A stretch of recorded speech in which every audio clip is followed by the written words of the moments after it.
ఈ అత్తా కోడలు ఓ దగ్గరికి చేరితే యుగాంతమే సైన్స్కి అందని మిస్టరీ. కర్ణాటక రాష్ట్రంల హాసన్ నగరంలో కొలువైన అమ్మవారు హాసనాంబ. సప్తమాతృకలలో ఈమె ఒకరు. అమ్మవారి 7 రూపాలనే సప్తమాతృకలు అంటారు. వారే బ్రాహ్మి, మహేశ్వరి, కౌమారి, వైష్ణవి, వారాహి, ఇంద్రాణి, చాముండి.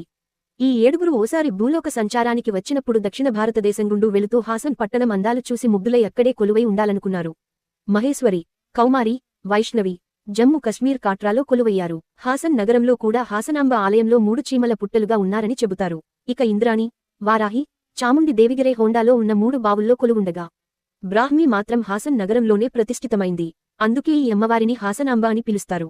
హాసనాంబ దేవాలయంలోనూ అలాంటి ఛేదించలేని రహస్యాలెన్నో ఉన్నాయి. ఇక్కడ అమ్మవారు తన భక్తులను ఎవరైనా హింసిస్తే వెంటనే ఉగ్రరూపంలో మారిపోతుంది. దీనికి వెనుక చరిత్ర ఏంటంటే హాసనాంబ భక్తులను హాసనాంబ అత్తగారు హింసించేదని ఆమెని రాయిగా మారిపోమని అమ్మవారు శపించిందంటారు. అందుకు నిదర్శనంగా అక్కడ బండరాయిలా మారిపోయిన అత్తగారు